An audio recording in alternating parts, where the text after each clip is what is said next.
fam. We're here. Sarah, Executive Director at Live Like Grew. Hi, Deborah. Hi. Deborah is our fundraising director and also helps with our medical applications. So a lot of what she does is flag certain applications to say, hey, maybe this is one that we can fundraise for. So if you see us on the screen, usually you guys know what's going on.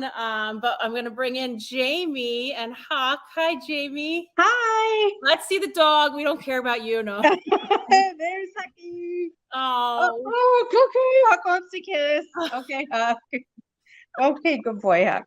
he's perfect. So He Deborah, is pretty perfect. Yeah, so I'm gonna have Deborah just kind of tell us why she decided to pull your app out, and then we'll have you talk about him and what's going on.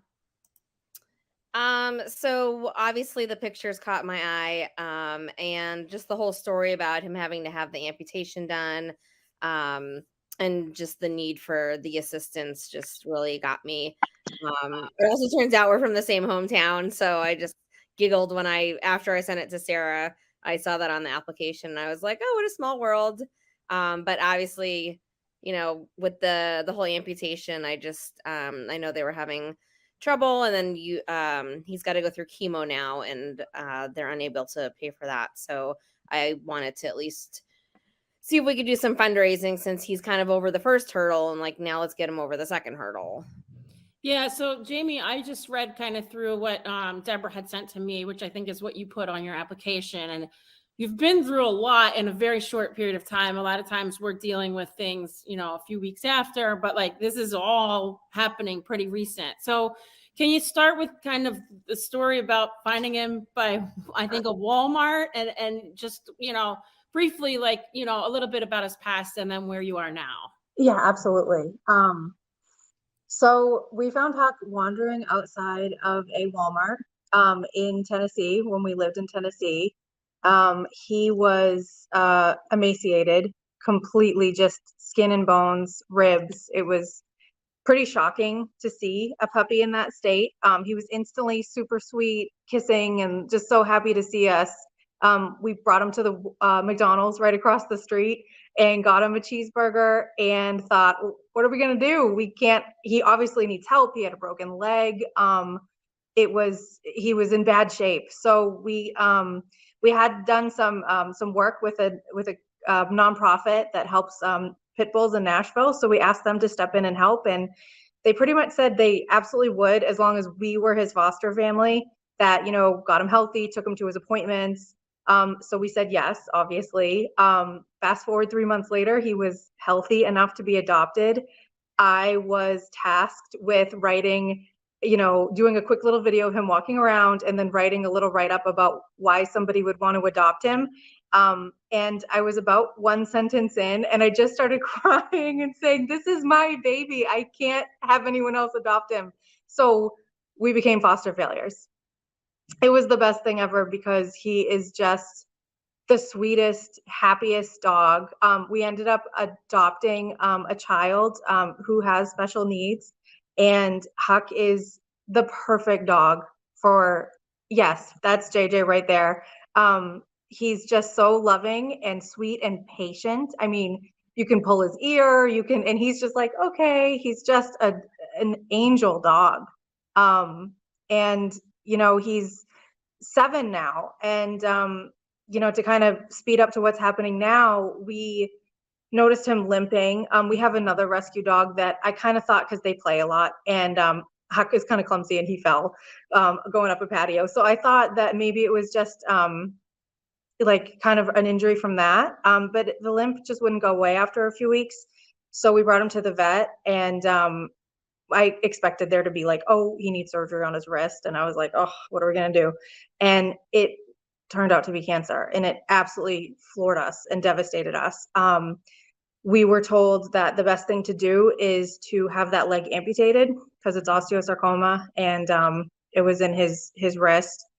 And that's the best thing you can do right now, as fast as possible. So we literally went home and spent every waking moment calling just different places, like within a 1.5 hour, 2 hour radius. Like we even called out of state places to get him in for an amputation, and we weren't successful until the next night, we got a phone call that there was a cancellation for the next morning. So 48 hours later after getting the diagnosis, and we got him in for the amputation. He has been doing really well. Yep. That's Hucky. He's doing really well. There's a few setbacks. He's learning how to walk with 3 legs, learning how to pee. He can't lift his leg anymore to pee. I've had to catch him from almost toppling over a couple times. But he's really still happy and excited to see everybody, and just still just a great dog. And so this is still really fresh because this just happened 3 weeks ago. So I don't want to cry, but I'm still crying about this. So anyway, so the next thing that they said for us to do is chemotherapy. Sorry. And so nobody would do chemotherapy until he'd have a surgery. After he'd had a surgery for 2 weeks to get the staples out and just, to make sure everything's okay with that. And we were able to get him in right away, again, just kind of obsessively calling places and kind of being a pain. And so he started his first chemotherapy session this past Monday. So that's kind of where we're at. And we want to do everything for him. Obviously, he's young. He's just the star of the family. So it's tough. Yeah. And just incredible that a few things. I feel like you were lucky to find vetting so quickly because you said, it's so hard, especially I'm not sure where you live, but around big cities, in our area, it's weeks. And, your vet will say, hey, you got to get them in as soon as possible to a specialist. And you can't unless you get lucky with a cancellation. We were getting consults for the 3rd week in April, just consults for the surgery. Wow. Wow. So obviously the dog I know means a ton to you because I was reading a bit about that too. And especially to JJ, who was, I think 3 when you got him, right? Yep. And now he's 11. So JJ was 3, just about 4, and now he's 9. So now he's 9. I do have an older son, an 11-year-old. Yeah, who's also very attached to Huck. Where everybody, Huck's kind of everybody's favorite. Yeah. So the biggest thing is we want to ask everybody out there if you can please donate. I'm going to put the information down here.